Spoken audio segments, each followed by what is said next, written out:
Salutations à vous tous, chers amis. Encore une fois, une émission vraiment particulière aujourd'hui. Une émission de un jour à la fois. Rentre dans vos maisons semaine après semaine. Et aujourd'hui, nous avons un invité très particulier. Et il y a aussi Émilien qui se tient à l'arrière-scène, notre chanteur, auteur, compositeur, le pasteur Émilien, qui va venir nous faire une de ses compositions. Mais avant tout, je tiens à relancer la bénédiction sur le grand territoire de la Gaspésie. Seigneur Jésus, que ta paix, que ton amour, que ta grâce se manifeste dans chacune des personnes qui nous regardent et dans leur foyer. Je te demande, Père, de rencontrer chaque besoin. Et merci pour cette grâce que tu nous as fait connaître à travers ton Fils Jésus-Christ. Sans plus tarder, je vais vous présenter notre invité aujourd'hui. Et je vais lui laisser l'opportunité de lui-même de se présenter. Et c'est le Père Jean-Luc Tremblay. Bonsoir Jean-Luc, j'espère que vous allez bien. Oui, très bien. Et la première chose que je veux dire, c'est un grand merci d'avoir accepté que je puisse participer à votre rencontre de commentaires bibliques au jour le jour. Alors, ça me fait énormément plaisir, hein? Mais c'est une grâce pour nous aussi. Je te connais depuis quelques années et de jour en jour, c'est toujours une bénédiction d'entretenir des liens avec toi. Alors, je te laisse ces quelques moments pour te présenter et nous amener ce que Dieu a mis sur ton cœur pour aujourd'hui. Certainement. Alors, mon nom est le Père Jean-Luc Tremblay. Je suis un rédemptoriste de la basilique de Saint-Anne-de-Beaupré, tout près de Québec. Et avec le pasteur Michel, bien, on a déterminé le choix d'un texte biblique à commenter. Et spontanément, je lui ai répondu, je vais prendre Jean 3, 16 à 21. Donc, c'est la rencontre de Jésus avec Nicodème. Donc, Jésus a eu une ou deux rencontres avec lui. Il est venu le voir de nuit à un moment donné pour lui poser toutes sortes de questions. Donc, il a été attiré par Jésus à vouloir mieux le connaître et ainsi de suite. Alors, c'est vraiment ce que le Seigneur veut faire encore une fois aujourd'hui à l'endroit de chacun d'entre nous. Il veut faire avec nous ce qu'il a commencé de faire avec Nicodème. Alors, je vais vous situer l'évangile de Jean globalement. Bon, il y a 4 évangiles. Matthieu, Marc, Luc et Jean. Matthieu, Marc et Luc, les 3 premiers évangiles, nous les appelons synoptiques parce qu'on peut faire une lecture transversale d'un texte à l'autre. Par exemple, Matthieu raconte un événement. Bien là, on va voir dans Marc, il y a peut-être le même genre d'événement qui est raconté. Dans Luc également, alors on peut voir, on peut lire d'un à l'autre les 3 premiers évangiles. Mais dans le cas du 4e évangile, on l'appelle justement le 4e évangile, l'évangile de Jean, il a un plan et une structure complètement différente de celle des autres. On reconnaît l'évangile, oui, mais raconté avec le génie de Jean, son inspiration divine. Donc, Jean est divinement inspiré, comme les autres auteurs bibliques, pour écrire ce qu'il a vécu avec Jésus. Donc, Jésus n'est pas simplement des connaissances à avoir, il est quelqu'un à rencontrer et à faire l'expérience de sa rencontre avec lui, de notre rencontre avec lui. Alors, dans le début de l'évangile de Jean, il y a ce que nous appelons le prologue. Le prologue est vraiment l'ouverture de son évangile. Et dans le prologue, il résume un peu la mécanique d'esprit qu'il va démontrer tout au long de la suite de son évangile. Donc, on ne peut pas commencer à lire l'évangile de Jean quand je commence au 5e chapitre. Ben, je peux commencer là, mais c'est mieux de commencer au début, hein? Alors, dans le prologue, on voit que Jésus est la lumière et la lumière est venue dans le monde. Donc, c'est le mystère de l'incarnation. Jésus, le Fils éternel du Père, il s'est incarné, il est entré dans notre histoire. Il a fait sienne notre histoire. Il a été solidaire. Donc, ça lui a demandé un grand abaissement. Hein? On va dire, il ne retint pas la condition divine qu'il avait, mais il s'est abaissé, il s'est incarné et il est entré dans ce monde pécheur tel que nous sommes. Mais pour nous rendre meilleurs, nous inviter à la conversion et davantage le lui ressembler. Il est notre modèle, je dirais même notre unique modèle. Il n'y a pas d'autre modèle que lui. Alors, donc, le combat entre la lumière et les ténèbres nous est clairement montré dans le prologue de Jean. La lumière est venue dans le monde ne l'a pas accueilli, les ténèbres se sont battues contre la lumière. Et tout ça va devenir la clé de lecture maintenant de tout le reste de l'évangile de Jean. Alors, voyez-vous, dans Jean 1, versets 1 à 5, Jésus est la lumière. Dans Jean 1, verset 9, encore une fois, il se désigne être la lumière. Plus loin dans l'évangile de Jean, chapitre 9, versets 1 à 40, Jésus guérit un aveugle de naissance. Lui, la lumière, il apporte la lumière dans la vie de quelqu'un qui est dans la noirceur. Voyez-vous? Et ça, c'est la suite du prologue en action. Donc, le prologue annonce ce qui va suivre. Et dans ce qui suit, bien, nous avons la démonstration du prologue de Jean. Donc, Jésus, lumière, il chasse la lumière et fait recouvrer l'usage de la vue à un non-voyant. Quelqu'un qui vit par sa maladie, évidemment, là, le handicap, il est forcément dans la noirceur. Alors, Jésus lui permet de voir. Alors, c'est une conclusion extrêmement importante. Et on verra dans l'évangile de Jean également que des aveugles vont voir davantage que des gens voyants qui ne verront pas Jésus tel qu'il est.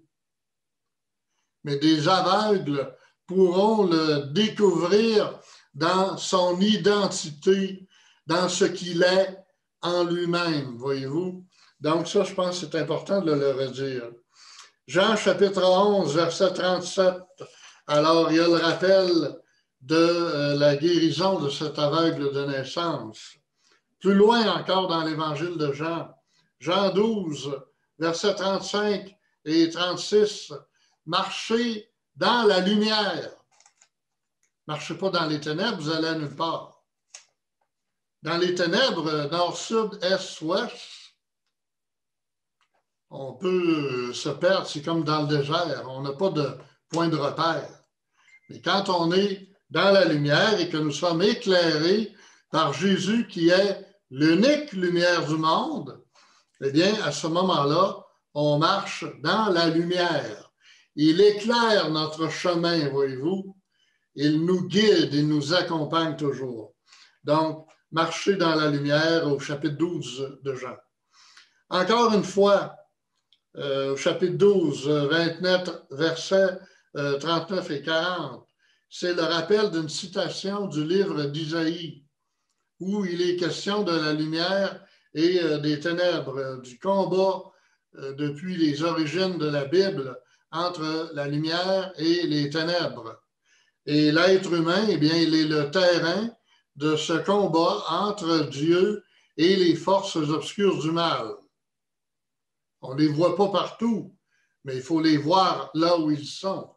Voyez-vous, c'est un peu une difficulté aujourd'hui que de rencontrer des gens qui vont complètement nier l'existence de Satan comme un être personnel.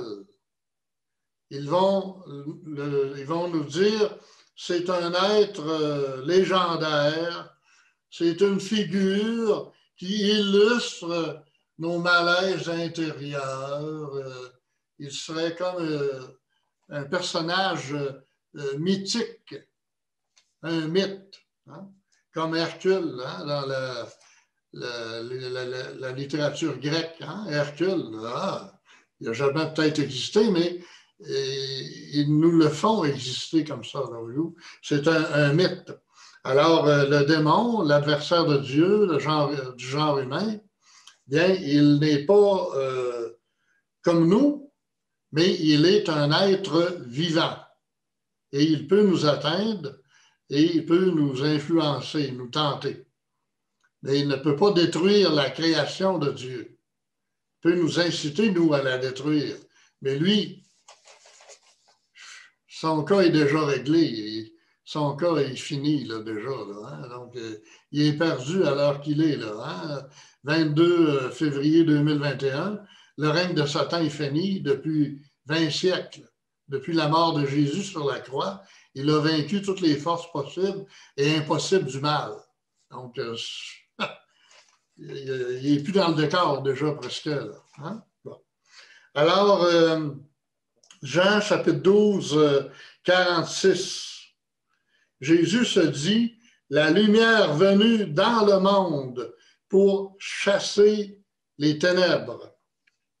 Alors ça, c'est très important, l'idée de retrouver cette lumière, voyez-vous, tout au long de l'évangile de Jean. Au moment de la trahison de Judas, dans Jean chapitre 13, le verset 30, il y a un détail qui peut nous passer inaperçu, mais qui est majeur, je dirais. Okay? Alors, Judas va tremper sa bouchée de pain et il va manger cette bouchée de pain et il va sortir. Il va quitter le lieu de la dernière scène. Et on nous dit, il sortit et il faisait nuit. Je faisais peut-être la nuit dehors, là, comme on dit par chez nous, mais la nuit peut dire sa nuit à l'intérieur de lui, là, voyez-vous, là. L'Évangile a une très grande profondeur. Hein? Ce n'est pas juste des faits racontés à la surface comme ça. Là, bon, je vais vous conter telle histoire. Non, non. Oui, dans l'histoire, oui, il y a des faits racontés, mais il y a un soubassement. Et là, la réalité surgit de l'événement, voyez-vous, qui nous est raconté peut-être avec des images. Mais ces images-là sont la réalité. Alors, Judas, voyez-vous, quitte et c'est la nuit. Il sortit, il faisait nuit. Ils sont pressés de dire les choses, voyez-vous. Il sortit, bon, puis, là, plus loin, il faisait nuit. Non, non, non. Il sortit, dehors, fait nuit. Jean 18, le verset 3, l'arrestation de Jésus au jardin de Gethsémani. Alors, Judas arrive avec un groupe de soldats romains pour arrêter Jésus. Les soldats romains ont des torches allumées en main parce qu'il fait nuit. Jésus est arrêté dans le cadre d'une nuit dans le jardin de Gethsémani. Ils ne sont pas venus l'arrêter à midi, pas besoin de torche, rien, faites l'air, voyons donc. On vient te chercher, on vient t'arrêter. Non, les soldats arrivent la nuit, flambeau à la main, voyez-vous. Donc, le combat de la lumière et des ténèbres. Jésus 12, 46. Alors, Jésus se dit la lumière du monde. Il y a le cas de Judas que je viens de nommer. Jean 13, 30, Judas qui mange la bouchée de pain, va dehors, c'est la nuit. Jésus, Jean, le chapitre 19, le verset 20. Alors, Jésus meurt sur la croix. Remarquez bien, lui, la lumière, il meurt. C'est comme si on prend l'interrupteur on à off. On ferme la lumière. La noirceur nous envahit, voyez-vous. Et Jean et les autres évangélistes aussi vont montrer la noirceur qui s'étend sur le monde au moment de la mort de Jésus sur la croix. Donc, ce n'est pas juste un nuage noir qui passe géographiquement au-dessus du Golgotha. Là. Tu sais, ça donne rien, regarde, le nuage noir, il mouille, la pluie tombe, c'est épouvantable. Donc, les ténèbres sont répandues sur la terre. Oui, la lumière du monde a été éteinte dans l'exécution de Jésus de Nazareth. Alors, Jésus, Jean 19, verset 20, Jésus remit l'esprit. Il est mort. Et dans Jean, au chapitre 20, le verset 19, le soir, Jésus apparaît à ses disciples. Peut-être que les disciples sont dans la noirceur à l'intérieur d'eux aussi. C'est fort possible. Dans Jean 21, le verset 3, les apôtres nous sont présentés comme pêchant la nuit. Hein, ils vont dire, on a passé la nuit sans rien prendre. Et on voit qu'est-ce que Jésus va faire avec cette réalité de pêcheurs qu'ils sont du lac de Galilée. Nous allons prendre une pause musicale maintenant et nous allons vous revenir avec le père Jean-Luc Tremblay. Il nous a amené quelque chose de super intéressant et je sais que la conclusion va être des plus victorieuses. On vous revient après la pause musicale. Rebonsoir Émilien, je suis content que tu sois avec nous. Et bonsoir, tu étais un peu à l'écart, mais tu reviens, tu étais là dans l'attente, dans la patience qu'on t'introduit. Alors, je vais te permettre que tu puisses présenter ta composition, ton chant, et aussi, bien sûr, nous l'interpréter. À toi, Émilien. Oui, Pasteur Michel, alors ce chant représente en fait l'évangile, la rencontre de Jésus avec Nicodème. L'évangile de Jean, chapitre 8, où Jésus explique à Nicodème, c'est le vent souffle, on ne sait pas d'où il vient, mais on ne sait pas où il va. Et ce vent représente la puissance de l'Esprit dans nos vies, le Saint-Esprit qui est à l'œuvre dans nos vies. Et je me souviens d'avoir composé ce chant ici, alors qu'il faisait super beau dehors, mais qu'il y avait une brise de vent, et la mélodie m'est venue, puis j'ai fait ce chant à partir de cette parole. Alors je voulais vous le partager aujourd'hui. Ce chant s'appelle « Le vent souffle ».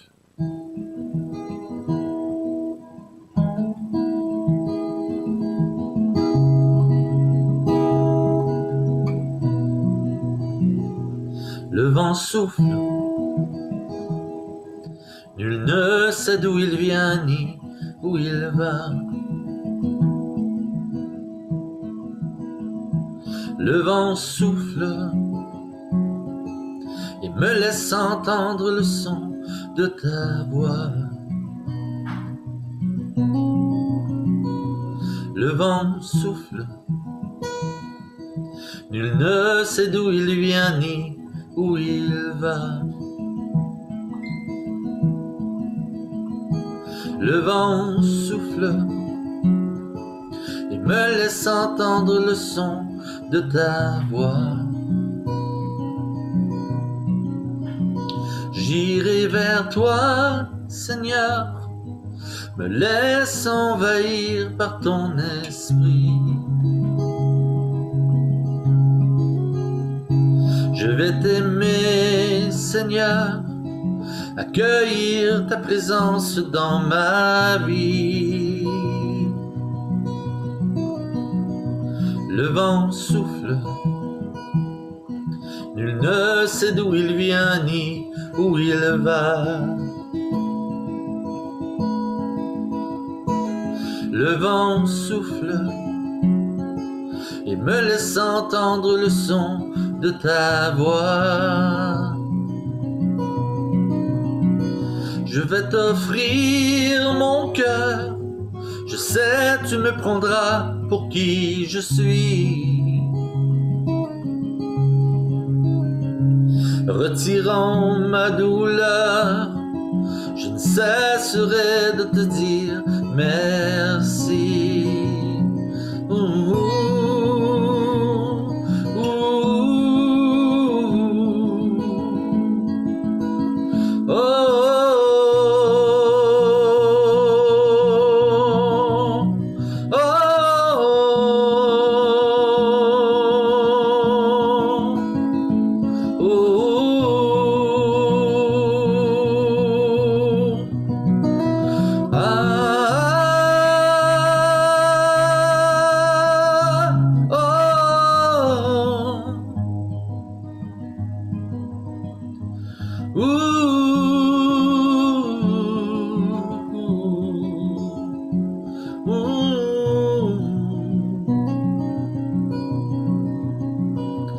le vent souffle, nul ne sait d'où il vient ni où il va. Le vent souffle et me laisse entendre le son de ta voix. Le vent souffle, nul ne sait d'où il vient ni où il va. Le vent souffle et me laisse entendre le son de ta voix. De ta voix. De ta voix. Oh.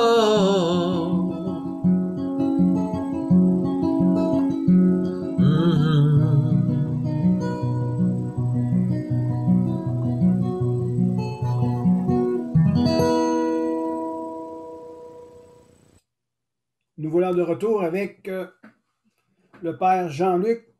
Voilà, Jean-Luc, comme j'expliquais juste avant la pause, et nous avons écouté un beau chant de Pasteur Émilien, Le vent souffle. Alors, je vais vous laisser la conclusion, qui est une conclusion extraordinaire, je le crois. À vous. Alors, justement, là, la question de Jean au chapitre 3, versets 16 à 21, se trouve insérée dans tout ce que je viens de dire, voyez-vous, sur l'ensemble de l'évangile de Jean. Donc, il faut situer le texte dans le contexte pour lui faire dire tout ce qu'il veut dire.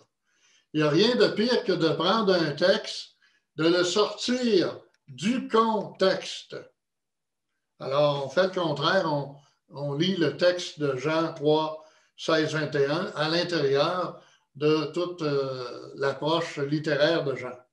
Alors, Jean va nous montrer Jésus en rappel avec le serpent d'airain au désert. Donc, Moïse au désert qui va tuer un serpent qui menace le peuple d'Israël en marche vers la terre promise. Et il va élever sur la lance le serpent mort. Ça envoie le message aux autres serpents.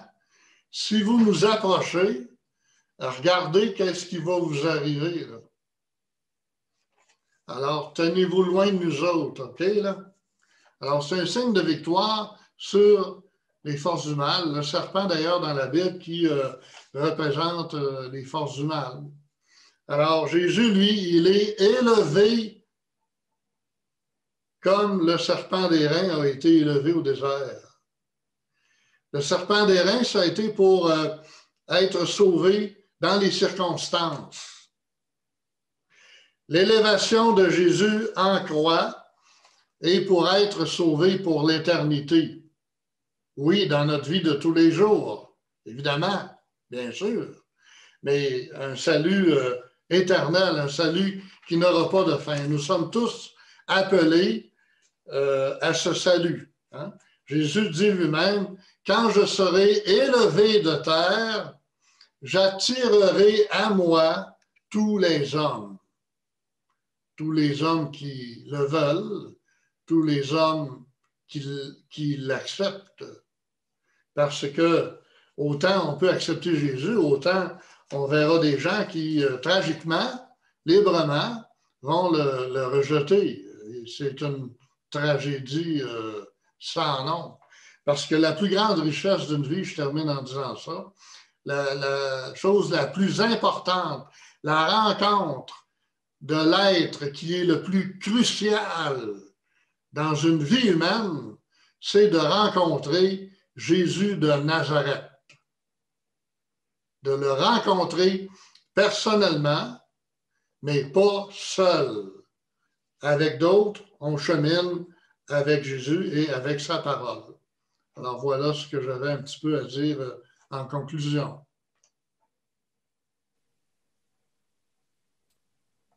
C'est vraiment, vraiment intéressant. La conclusion, elle est intéressante. Et le verset Jean 3,16 est un résumé de tous les évangiles et même de la Bible dans son ensemble. Absolument. Et Jean 3,16 stipule que « Car Dieu a tant aimé le monde qu'il a donné son Fils unique, afin que quiconque croit en lui ne périsse point, mais ait la vie éternelle. » C'est ça. Qui n'est pas juste à attendre pour l'éternité. Je verrai quand je serai mort. Ben oui, non, non. C'est dans le présent actuel. Donc, le fait que Jésus est entré dans notre monde, on n'a pas à le chercher en dehors du monde. Il est dans notre monde. C'est pourquoi, comme chrétien, bien, on va être réticent à des démarches qui ont l'air de nous éloigner du réel. Par exemple, les nouvelles approches énergétiques, hein, on entend parler de ça si souvent, le Reiki, par exemple, l'énergie, puis le maître Reiki qui est comme une batterie qui se charge, voyez-vous, comme chargé de même. Vous êtes en manque d'énergie. Bien là, moi, je suis maître Reiki, je suis une batterie chargée. Je vais vous charger votre batterie. Alors, ça, c'est incompatible avec la vision chrétienne de l'être humain, héritée de toute l'écriture, la Bible. C'est impossible de penser les choses de cette façon-là, incompatible absolument. Donc, Dieu n'est pas le monde et le monde n'est pas Dieu. Donc, dans la Genèse, il y a une très grande démarcation entre Dieu qui est Dieu et le monde, sa création. Si bien que on n'a pas à adorer une réalité créée en oubliant le Créateur. Et l'idolâtrie est de prendre une réalité créée et de s'en faire un Dieu. C'est ça le problème de l'idolâtrie. Et si on pense que c'est uniquement dans le passé, là, non. Arrivons en ville, comme on dit, là, c'est très actuel, là. Le paganisme, hein, la superstition. Et remarquez bien qu'est-ce que je vais dire aussi, quand dans une société comme la nôtre ou d'autres, quand la foi se refroidit, elle diminue. Voyez-vous, la foi, elle baisse. En même temps, remonte la superstition. Absolument. Les voyants, les voyantes. En France, il y aurait peut-être 45 000 voyants. Je me demande bien qu'est-ce qu'ils peuvent voir. Les voyants. Je pense que l'être humain, dans sa composition, est à la recherche de comprendre son futur ou son origine ou Oui. qui il est. Oui, il se cherche lui-même. Qui je suis. Et là, on va, un peu comme des aveugles, essayer d'ouvrir des portes, sonder les portes comme ça. Là. Bon, puis on prend une porte qui rouvre. Ce n'est pas toujours par de la mauvaise volonté, c'est souvent par de l'ignorance et une fragilité de foi qui vient consolider un peu l'égarement, disons, là, appelons ça comme ça, et c'est réel aussi. Et j'aime votre introduction lorsque vous avez dit que l'évangile de Jean, il faut comprendre la prélude que Jésus est la lumière du monde. Il vient éclairer tout homme, en lui était la vie. C'est ça. De là vient l'importance de l'inviter dans notre vie. Et j'ai aimé les exemples que vous avez apportés. La lumière qui vient au cœur même de nos ténèbres, qui éclaire nos cœurs, et ça ouvre nos yeux à comprendre et à discerner ce qui est bon pour nous. Et il y a une croisée des chemins dans la vie. Hein? Toute personne arrive à une croisée des chemins qui se veut, elle, des fois, décisive, plus que les petites croisées des chemins quotidiennes et qui ne reviennent pas nécessairement le lendemain. Mais la rencontre avec Jésus, elle est une croisée des chemins très déterminante. Et c'est une rencontre. Et on a à se resituer devant Jésus en croix, qui nous regarde. Son regard a l'air de lire dans notre intérieur. C'est pas juste je vous vois. C'est Dieu qui voit le tréfonds de notre être par la personne de son Fils éternel, Jésus de Nazareth. Alors, on se sent regardé par lui et son regard nous change. Donc, si j'accepte ce que Jésus m'offre, bien, j'entre dans son plan de salut. Et si je le refuse, c'est à la croix que je vais tout refuser ou tout accepter. C'est un carrefour giratoire. Hein? On voit ça dans les rues, là. Tu arrives au coin d'une rue, tu as un carrefour giratoire. Bien, l'événement de la mort de Jésus sur la croix me fait penser un peu à ça. C'est l'événement crucial, un événement sommet dans les 4 évangiles. Donc, Jésus élevé de terre, Jésus qui est l'agneau de Dieu, sacrifié, et le péché de l'humanité a causé une dette envers Dieu. Qu'on le veuille ou non, là, ça ne se dit pas beaucoup des fois dans l'Église catholique sur le terrain, j'entends cette expression-là, mais extrêmement réelle. Écoutez, Adam et Ève ont péché contre Dieu. C'est pas juste manger une pomme puis tout est fini. Non, non. Ils ont péché contre Dieu. Alors ça, là, ça a des conséquences qui impliquent l'humanité. Et donc, faire ça à Dieu, faut que tu rembourses la dette que tu as contractée. Mais tu ne seras jamais capable de la payer. Tu es dans la rue, là. Écoute, essayer de rembourser Dieu pour la mort de son fils sur la croix. Tu vas rester dans la rue, tu ne seras jamais capable de payer ça, là. Donc, c'est Jésus, lui, il a dit, donnez-moi toutes vos factures. et il a offert, il a payé la dette de l'humanité devant Dieu. C'est comme s'il avait dit, ben, vous devez de l'argent, toi tu dois 100 000, toi tu dois 1 million, toi tu dois tout, ben vous devez tout, donnez-moi tout. Et encore là, c'est pas encore assez. Donc, je ramasse votre dette. Hein? Mon Dieu, il est fin de ramasser notre dette, on ne doit plus rien. Mais non, c'est lui qui a payé la dette.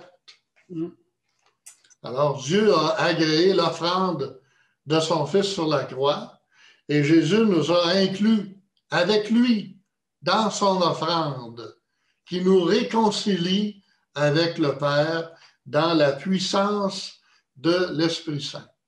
Alors, c'est un peu ce que je voulais dire en conclusion et nous sommes justifiés dans le juste par excellence qui est nul autre que Jésus de Nazareth.